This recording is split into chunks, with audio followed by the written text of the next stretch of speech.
بیٹی زینب رضی اللہ تعالی عنہ کی طرف سے پیغام آیا کہ میرے بیٹے کی وفات ہو گئی ہے، وفات کے قریب آخری سانسیں لے رہا تھا بچہ۔ تو بیٹی نے نانا جان نبی کریم صلی اللہ علیہ وسلم کی طرف پیغام بھیجا کہ آپ تشریف لائیے، آپ تشریف لائیے۔ یہ بخاری کی روایت کم از کم یہ تو ثابت کرتی ہے کہ رسول اللہ صلی اللہ علیہ وسلم کی کوئی فاطمہ رضی اللہ عنہ کے علاوہ بیٹی تھی، کیونکہ فاطمہ رضی اللہ تعالیٰ عنہ کی کوئی اولاد رسول اللہ صلی اللہ علیہ وسلم کی زندگی میں وفات اس نے نہیں پائی۔ کسی مورخ نے یہ نہیں لکھا کہ فاطمہ رضی اللہ عنہ کی کوئی بیٹی تھی جن کی وفات رسول اللہ صلی اللہ علیہ وسلم کے زمانے میں ہوئی۔ یہاں رسول اللہ صلی اللہ علیہ وسلم کے ایک نواسے کی وفات کی بخاری میں حدیث آئی ہے، گویا حسنین کریمین رضی اللہ عنہما کے علاوہ بھی رسول اللہ صلی اللہ علیہ وسلم کے نواسے نواسیاں ہیں۔ یہ بات تو ثابت ہو گئی نا۔ اور اس حوالے سے قرآن پاک میں بھی آیا ہے قُلْ لِأَزْوَاجِكَ وَبَنَاتِكَ وَنِسَاءِ الْمُؤْمِنِينَ، اے محمد رسول اللہ صلی اللہ علیہ وسلم اپنی بیگمات سے کہیے، اپنی بیویوں سے فرمائیے، اور اپنی بیٹیوں کو یہ پیغام دیجیے، اور مومنوں کی باقی عورتوں کو یہ پیغام دیجیے۔ قرآن پاک میں یہ جو لفظ جمع کا آیا ہے لِبَنَاتِكَ، اپنی بیٹیوں سے کہیے، یہ بھی یہ ثابت کرتا ہے کہ رسول اللہ صلی اللہ علیہ وسلم کی 2 سے زیادہ بیٹیاں تھیں، کیونکہ عرب جمع کا جو لفظ ہے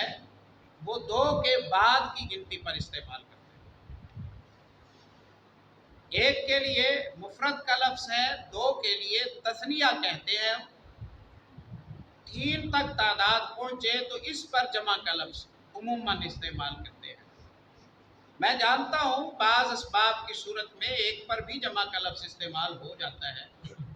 عظمت کے لیے، تعظیم احترام کے معنی دینے کے لیے۔ اِنَّا نَحْنُ نَزَّلْنَا عَلَيْكَ الذِّكْرَ، ہم نے آپ پر، اِنَّا نَحْنُ نَزَّلْنَا الذِّكْرَ، ہم نے ذکر آپ پر اتارا، جمع کا صیغہ ہے اور اللہ اکیلا ہے، میں جانتا ہوں یہ بات، لیکن جو قاعدہ ہے یعنی عمومی طور پر جو جمع کا معنی ہے وہ مفرد کے لیے استعمال نہیں ہوتا، وہ قرینہ ہوتا ہے جو اصلی معنی سے ہٹا کر دوسرے معنی کو ثابت کر رہا، وہ معاون دلیل، وہ سیاق و سباق، وہ اس کی معنوی حیثیت ہوتی ہے۔ جو یہاں ایسا کوئی قرینہ نہیں ہے جو یہ تقاضا کرتا ہو کہ ہم بناتیکا کا لفظ کا معنی بنتیکا کریں۔ یہ کوئی قرینہ نہیں ہے کہ قرآن نے کہا بیٹیوں سے کہیں اور ہم معنی کریں کہ بیٹی سے کہیں، ایسی کوئی وجہ واللہ عالم نہیں ہے، ایسی کوئی وجہ واللہ عالم نہیں ہے۔ اور قرآن نے جو یہ کہا ما کان محمد ابا احد من رجالکم، محمد صلی اللہ علیہ وسلم تمہارے مردوں میں سے کسی کے والد نہیں ہیں، یہاں یہ نہیں کہا کہ تمہارے مردوں اور عورتوں میں سے کسی کے والد نہیں ہیں۔ اس کا مطلب یہ ہے کہ بیٹوں کے آپ صلی اللہ علیہ وسلم والد نہیں ہیں، بیٹے تو وفات پا گئے، اور بیٹیاں آپ صلی اللہ علیہ وسلم کی تھیں، اس لیے قرآن نے بیٹیوں کے وجود کا انکار نہیں کیا، بیٹیوں کے وجود کا انکار قرآن پاک میں نہیں کیا۔ خیر،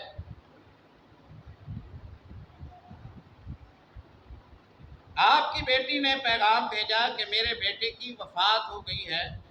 جب کوئی چیز قریب ہو تو اس کے لیے بعض دفعہ یہ لفظ استعمال ہو جاتا ہے، جیسے کہ آپ صلی اللہ علیہ وسلم نے فرمایا کہ میں نے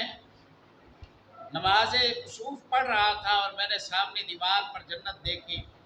میں نے ایک خوشہ اس میں سے تناولت منہا عنقودا، ایک خوشہ میں نے اس میں سے حاصل کیا، ایک خوشہ ہاتھ بڑھایا حاصل کیا۔ اب حاصل تو نہیں کیا تھا آپ صلی اللہ علیہ وسلم، لیکن ہاتھ قریب پہنچا تو گویا حاصل کر لیا، ہاتھ قریب پہنچا تو گویا حاصل کر لیا۔ خود اس کا معنی رسول اللہ صلی اللہ علیہ وسلم فرماتے ہیں، آپ فرماتے ہیں اگر میں اسے لے لیتا تو تم قیامت تک کھاتے رہتے، وہ خوشہ تم سے ختم، قیامت تک کھاتے رہتے اور وہ خوشہ تم سے ختم نہ ہوتا۔ رسول اللہ صلی اللہ علیہ وسلم کی بیٹی نے پیغام بھیجا، میرے بچے کی طبیعت کافی خراب ہے، وفات کے قریب ہو گیا ہے، آپ تشریف لائیے۔ آپ صلی اللہ علیہ وسلم جس گفتگو میں مشغول تھے اپنے ساتھیوں کے ہمراہ، آپ صلی اللہ علیہ وسلم نے اسی پیغام لانے والے کو پیغام دیا اور کہا ارسل یقرئ السلام، سلام بھیجے آپ صلی اللہ علیہ وسلم، سلام بھیجے آپ صلی اللہ علیہ وسلم نے اپنی بیٹی کی طرف، وَيَقُولُ، اور آپ نے فرمایا اِنَّ لِلَّهِ مَا أَخَذَ وَلَهُ مَا أَعْطَى وَكُلُّ شَيْءٍ عِندَهُ بِأَجَلٍ مُّسَمًّى فَلْتَصْبِرْ وَلْتَحْتَسِبْ۔ یہ تعزیت کی دعا ہے، یہ تعزیت کا کلمہ ہے اہل میت کے لیے، جو رسول اللہ صلی اللہ علیہ وسلم کے حوالے سے مذکورہ دعاؤں میں سے ایک دعا ہے۔ جو کچھ اللہ نے لے لیا ہے دراصل وہ اللہ کا اپنا تھا جو اس نے لے لیا ہے۔ وَلَهُ مَا أَعْطَى، اور جو کچھ اب تک اس نے دیا ہوا ہے یہ بھی اسی کا ہے، یہ بھی اسی کا ہے۔ یعنی ہمیں چاہیے کہ ہم اللہ کے فیصلوں پر، اللہ کی تقدیر پر راضی برضا ہو جائے اور ہم مطمئن رہیں ہماری کوئی شے اس نے نہیں لی، اس نے اپنی دی ہوئی جو امانت تھی اسے اپنے پاس بلا لیا ہے، وہ لے کر بھی انصاف ہی کرنے والا ہے، اس نے لے کر بھی کوئی ظلم نہیں کیا ہے، اس نے دیا تھا، اس کا احسان تھا، جب تک اس نے ہمارے پاس رکھا یہ اسی کے مرہون منت تھا، اسی کی منت تھی، اسی کا احسان تھا، اس کا من تھا کہ اس نے عطا کیے رکھا، وہ اتنا عرصہ بھی نہ عطا کرتا تو اصولی اور قانونی طور پر ہم اس کا تقاضا نہیں کر سکتے۔ یہ نعمت بس اسی کی طرف سے ہے، اور جو لے لیا وہ اسی کا ہے، اور جو عطا کیا ہے وہ بھی اسی کا۔ وَكُلُّ شَيْءٍ عِندَهُ بِأَجَلٍ مُّسَمًّى، اس کے پاس ہر ایک چیز جو آئی ہے وہ مقرر ٹائم لے کے آئی ہے۔ جو موجود ہیں انہوں نے بھی ہمیشہ نہیں رہنا ہے، ان کا ٹائم مکمل ہوگا تو انہیں بھی وہ اپنے پاس بلا لے گا۔ فَلْتَصْبِرْ، جب چیز اسی کی ہے تو اس صدمے پر آپ صبر کریں۔ فَلْتَحْتَسِبْ، اور اس صبر کے ذریعے اللہ رب العزت سے اجر و ثواب کی امید، توقع اور خواہش رکھیں۔ یہ آپ صلی اللہ علیہ وسلم نے تسلی کے الفاظ دیے، فرمائے، اور اس دعا میں ایمان بالقدر کی لذت ہے، تقدیر پر ایمان کی لذت کا بیان ہے۔ جیسے کہ خطبہ جمعہ میں نے کچھ مثالیں دی تھیں کہ رسول اللہ صلی اللہ علیہ وسلم کی دعاؤں میں یہ تھا کہ اللہ رب العزت کی اللہ کے ہر فیصلے پر مومن کو چاہیے کہ وہ راضی رہے اور وہ شکایت نہ کرے۔ اللہ ناصیتی بیدی کا،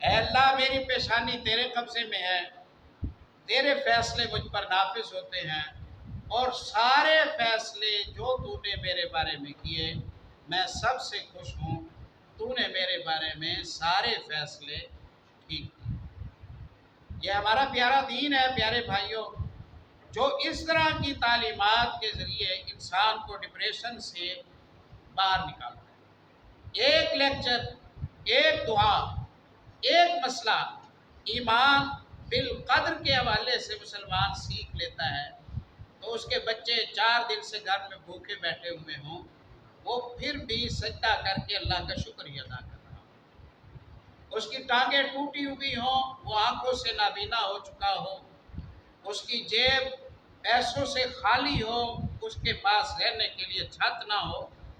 ان تعلیمات کی برکت سے وہ باحوصلہ، باہمت، پر امید،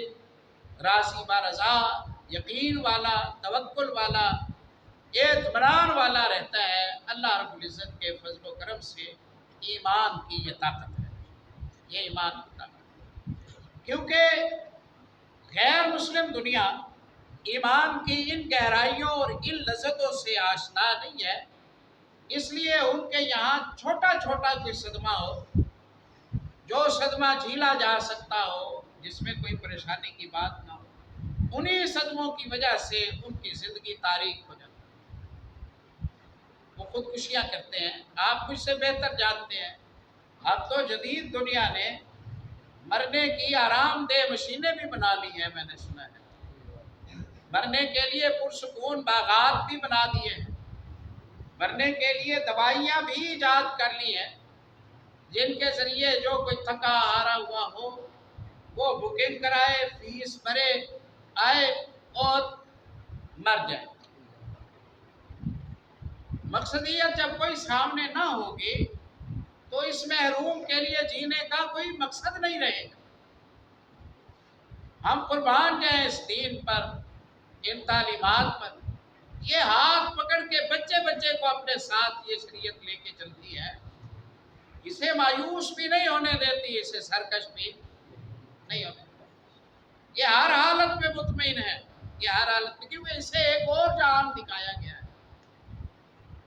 جو ابدی جہان ہے، والآخرۃ خیر وابقیٰ، ہمیشہ کا رہنے والا جہان ہے، جہاں نہ مرض ہے، نہ موت ہے، نہ صدمے۔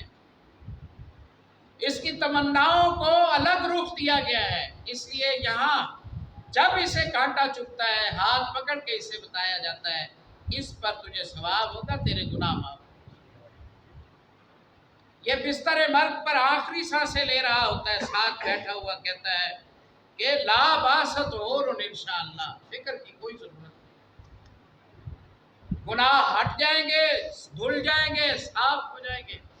آخرت کا سفر سیدھا ہو جائے گا، آگے اللہ کی طرف سے تیرے لیے انعام ہی انعام۔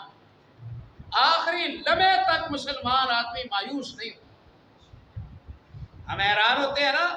سیدنا عبیدہ بن ثابت، عبیدہ بن ثابت رضی اللہ عنہ کے والد سے جامع ترمذی میں حدیث آتی ہے، آخری وقت ہے، شاگرد ساتھ بیٹھا ہے، نام میرے ذہن سے نکل گیا ہے، شاگرد ساتھ بیٹھا ہے، تابعی رونے لگا، شاگرد کہا بیٹے کیوں روتے ہو؟ بھلا کوئی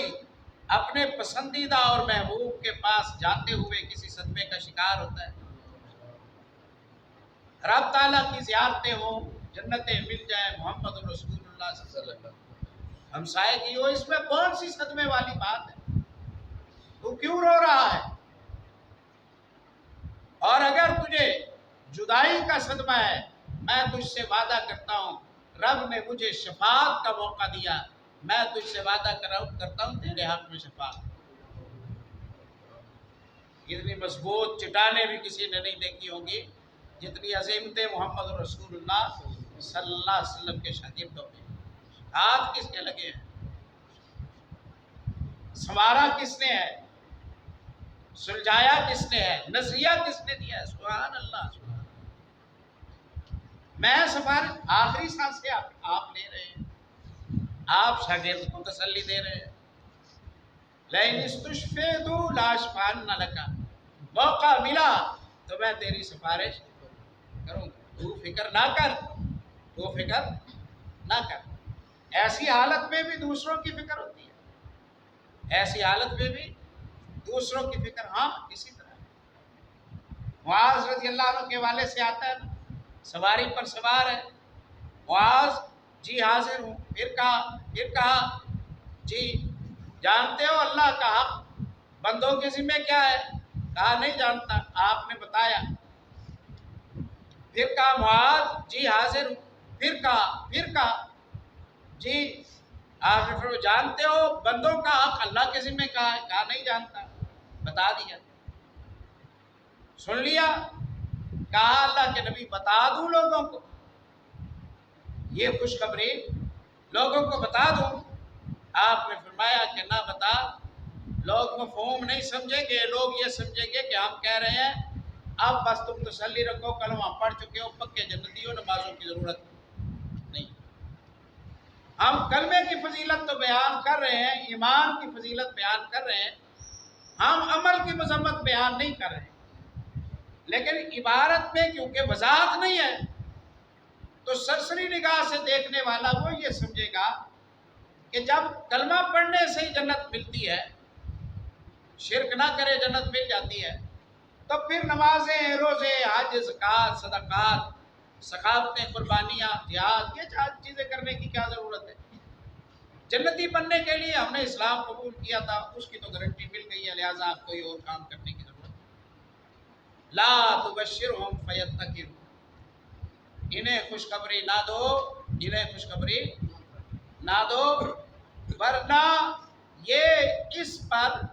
اعتماد کرتے ہوئے عمل چھوڑ بیٹھیں گے۔ بخاری کے الفاظ ہیں، پڑھیں اور اس پر غور کریں۔ راوی کہتا ہے فاخبر بها معاذ عند موته تعصما، تھا تو علم نہ، تھی تو ایک حقیقت،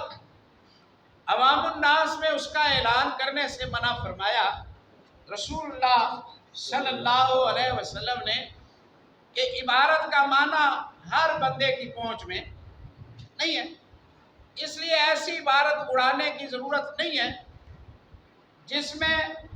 عبارت والے کی مراد اور سمجھنے والا مراد اور لے رہا ہو۔ اس لیے لا تبشروں فیتقوا، نہ خبر دے، ورنہ لوگ اس پر بھروسہ کر کے عمل چھوڑ بیٹھیں گے۔ معاذ ابن جبل رضی اللہ عنہ کی موت کا ٹائم ہے، معاذ ابن جبل رضی اللہ عنہ کی موت کا وقت ہے۔ موت کے وقت معاذ ابن جبل رضی اللہ تعالیٰ عنہ نے یہ حدیث بیان کی جو بخاری میں نقل ہے، میں سفر پر ہوں، رسول اللہ صلی اللہ علیہ وسلم کے پیچھے بیٹھا ہوا ہوں، آپ نے فرمایا معاذ، میں نے کہا لبیک، حاضر ہوں، آپ نے پھر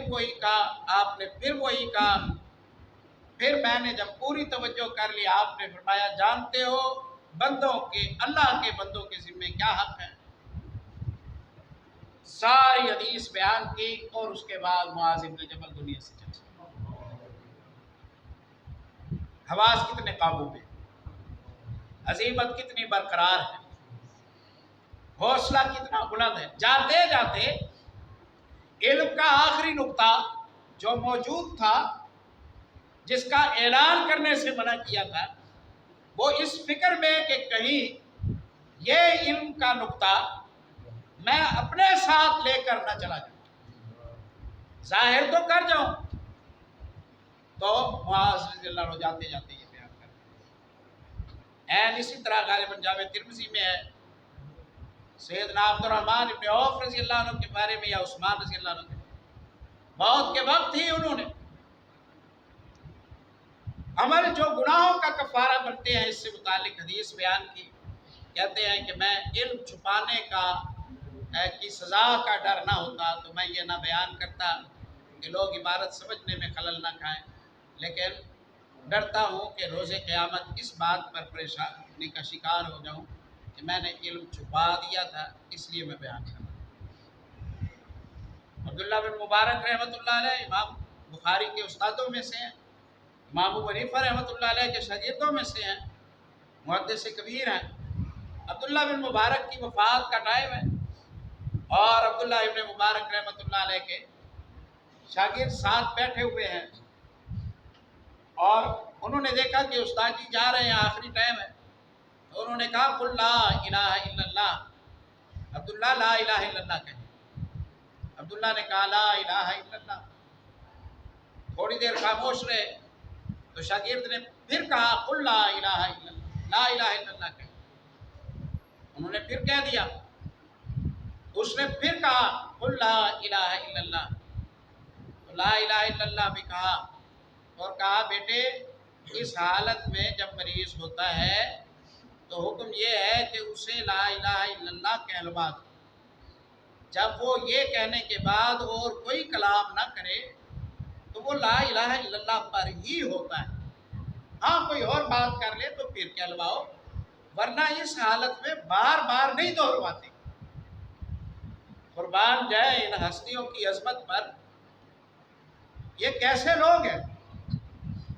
انہیں جینے کا طریقہ کس نے سکھایا ہے، ان کی تعلیمات میں کتنی پختگی ہے، جاتے ہوئے آپ یہ مسئلے سمجھا رہے ہیں، بار بار دہرانے کی۔ اذا قلت فانا على ذلك حتى اتكلم بغيره، میں جب لا الہ الا اللہ موت کے وقت کہہ لیتا ہوں تو میں اسی لا الہ الا اللہ پر برقرار ہوتا ہوں جب تک کوئی میں اور بات نہیں کر لیتا۔ دہروانے کی ضرورت نہیں ہے، دہروانے کی ضرورت نہیں ہے۔ اور اسی طرح امام بخاری رحمۃ اللہ علیہ کے استاد کا تذکرہ آتا ہے نا، نام ہاں راضی کو راضی ہے ابو سرا، امام ابو سرا راضی رحمۃ اللہ علیہ کے متعلق آتا ہے، وفات کا وقت ہے، بخاری وغیرہ میں بھی اس کا اشارہ آیا ہے، وفات کا وقت ہے، شاگرد ساتھ بیٹھے ہیں، چاہتے ہیں تلقین کریں، چاہتے ہیں لا الہ الا اللہ کہنے کا کہیں، لیکن جھجک ہے کہ یہ مریض کو بھی اشارہ ہوتا ہے کہ بھئی اب تیاری باندھ تیرے جانے کا ٹائم۔ جب اس کے اپنے اس کے بچے یہ کہہ دیں کہ لا الہ الا اللہ کہو، لا الہ الا اللہ پڑھتے رہو، بندہ شعور کی عمر میں ہوتا ہے تو اسے اندازہ لگ جاتا ہے کہ لگتا ہے میرا اب زیادہ ٹائم باقی نہیں ہے، کیسے کہے، مریض گھبرا جائے گا، مریض ڈر جائے گا، اس کا صدمہ بڑھ جائے گا، اس پر یہ بجلی کی طرح گرے گا، یہ تلقین، یہ خبر کہ میں بس اب آخری سانسیں لے رہا ہوں، کیا کروں۔ انہوں نے ہیلا کیا، انہوں نے ہیلا کیا، کہا استاد جی ایک حدیث ہے اس کی ذرا آپ سے تصدیق کرانی ہے، یہی لا الہ الا اللہ، من کان آخر کلامہ لا الہ الا اللہ دخل الجنہ، جس کا آخری کلام لا الہ الا اللہ جنت میں جائے، تصدیق کرانی ہے آپ سے ایک حدیث کی۔ کہا بیٹے پڑھو، شاگرد نے سند شروع کر، حدثنا فلان فلان فلان، کہتے کہتے جب متن پر پہنچے من قال لا الہ الا اللہ، یہ کہا شاگرد اڑ گیا، یا اس سے پہلے کے لفظوں پر شاگرد اڑ گیا، تو استاد آخری سانسیں لے رہے ہیں، سکرات کا عالم ہے، تو انہوں نے کہا کہ نہیں تجھے لگتا ہے بھول گئی ہے، میں تمہیں بتاتا ہوں، پوری سند پڑھی اور لا الہ الا اللہ کہا اور روح پرواز کر، لا الہ الا اللہ کہا اور روح پرواز کر۔ اس لیے مسلمان کسی طرح کے حالات میں بھی مایوس نہیں ہوتا، آنکھوں کے سامنے اندھیرا نہیں چاہتا، غمگین نہیں ہوتا، وہ ہر حالت میں اللہ کی رضا پر راضی ہے، اسے کون سی فکر کی بات ہے، اس کے سامنے ایک بڑا جہان ہے جو محفوظ ہے، اس لیے یہاں اسے تھوڑا ملے تو وہ پریشان نہیں ہوتا، اسے زیادہ ملے تو وہ سرکش نہیں ہوتا۔ یہ ہمارا پیارا دین ہے۔ بس اس کی آفاقیت کے حوالے سے اسی بات پر ہم اتفاق کر لیتے ہیں، باقی کل کی